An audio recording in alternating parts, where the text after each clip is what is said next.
Hello children, today is Mr. Silly, which is book 10 of the complete Mr. Men collection by Roger Hargreaves.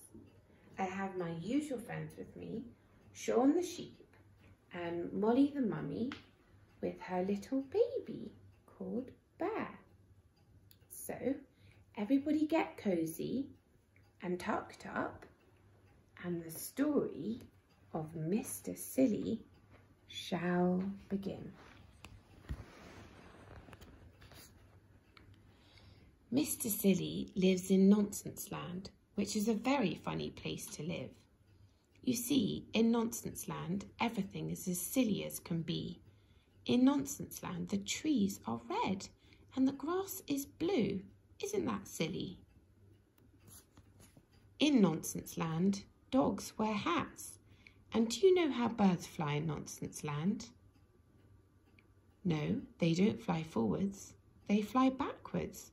It really is a very silly place indeed, which of course is why Mr. Silly lives there. Mr. Silly, in fact, lives in quite the silliest looking house you have ever seen in your whole life. Have you ever seen a sillier looking house than that? Now, this particular story is all about the Nonsense Cup. You see, in Nonsense Land, each year they hold a competition, and the cup is awarded to whoever has the silliest idea of the year. Mr. Silly had never won the cup, but each night, lying in his bed, he dreamed about winning it.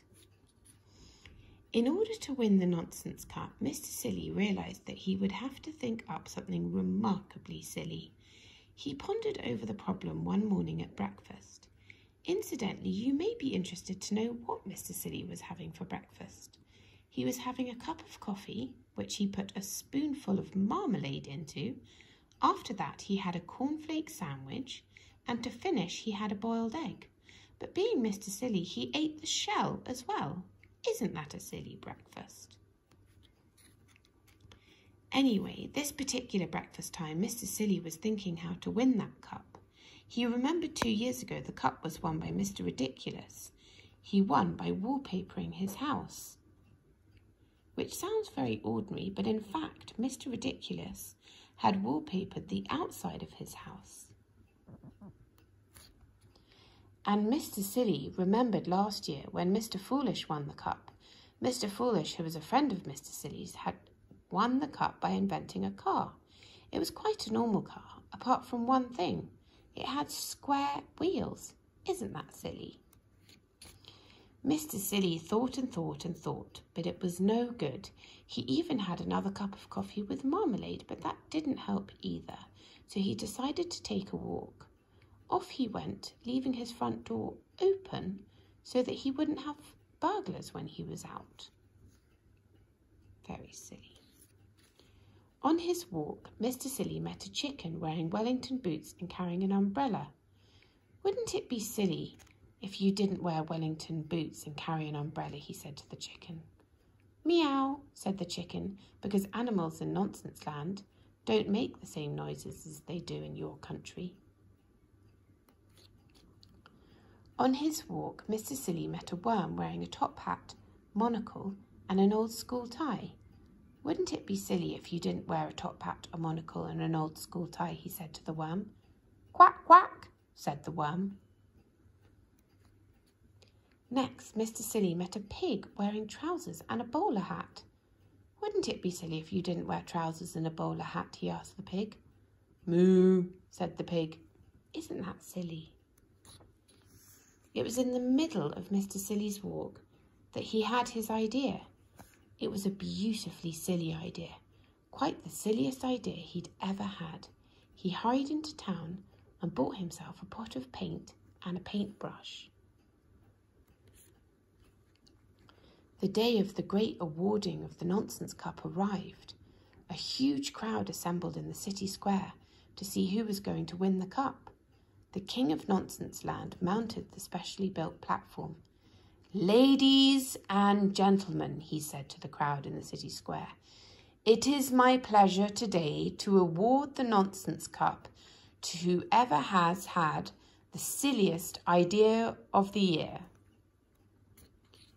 One of the silliest ideas of the year, continued the king, is by Mr. Muddle, the farmer.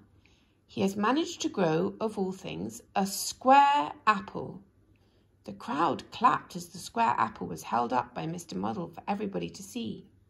He felt sure he was going to win. However, said the king, and Mr. Muddle's face fell, we have had an even sillier idea entered by Mrs. Nincompoop. It was a teapot, quite the silliest teapot that ever been. The crowd broke into thunderous applause. I therefore have great pleasure, announced the king, in presenting the nonsense cup to... Just then he looked up and stopped in astonishment.